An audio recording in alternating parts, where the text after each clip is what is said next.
महापालिका निवडणुकीआधीच पुण्यातून मनसेसाठी खास गुड न्यूज आली आहे। प्रचाराच्या ऐन रणधुमाळीत मनसे उमेदवार रुपाली पाटील यांना पुत्ररत्नाचा लाभ झाला। आता मनसेचं लक्ष लागलंय ते 23 फेब्रुवारीच्या निकालाकडे।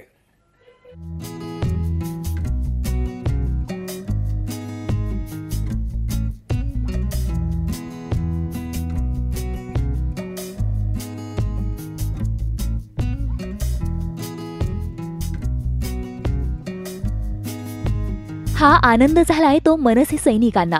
ऐन प्रचाराच्या धामधुमीत मनसेसाठी आनंददायी निकाल लागलाय। पुण्यातल्या मनसेच्या धडाकेबाज नगरसेविका आणि प्रभाग क्रमांक 15 मधल्या उमेदवार रुपाली पाटील या बाळंत झाल्या आहेत। रुपाली पाटील 9 महिन्यांच्या गरोदर होत्या।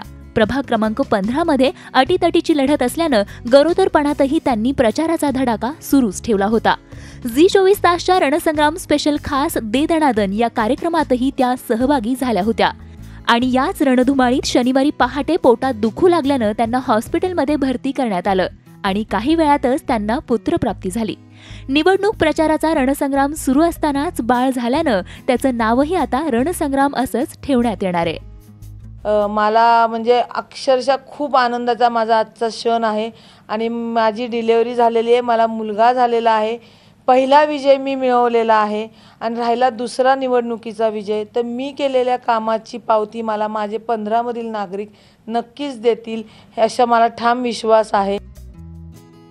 रुपाली पाटील यांची डिलिव्हरीची तारीख मार्चच्या पहिल्या आठवड्यात होती, मात्र 15 ते 20 दिवस आधीच डिलिव्हरी झाल्यानं त्यांना आता बाळंतपण आणि प्रचार अशा दोन्ही आघाड्या सांभाळाव्या लागणार आहेत। सध्या रुपाली पाटील या हॉस्पिटलमध्ये असल्या तरी मतदारसंघाचं बाळंतपण अजून बाकी आहे, त्यामुळे हॉस्पिटलमधून घरी परतल्यानंतर पुढच्या 2 दिवसातच त्या प्रचाराला उतरणार आहेत।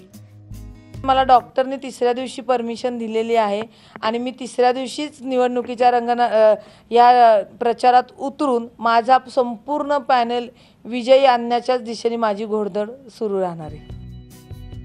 मनसे स्टाईल आंदोलन करण्यात नेहमीच अग्रभागी असणाऱ्या रुपाली पाटील डायलॉग डिलिव्हरीतही एकदम भारी आहेत आणि आता तर त्यांची बाळंतपणाची डिलिव्हरी देखील एकदम लक्षवेधी ठरली आहे। रुपाली पाटील यांनी मातृत्वाची लढाई तर जिंकली आहे, मात्र आता 21 फेब्रुवारीला होणाऱ्या मतदानानंतर 23 फेब्रुवारीला निवडणुकीचा निकाल लागणार आहे, त्यामुळे महापालिकेची ही लढाई त्या जिंकणार का याकडेच आता सगळ्यांचं लक्ष लागलंय। अश्विनी पवार, झी मीडिया, पुणे। झी 24 तास रहा एक पाऊल पुढे।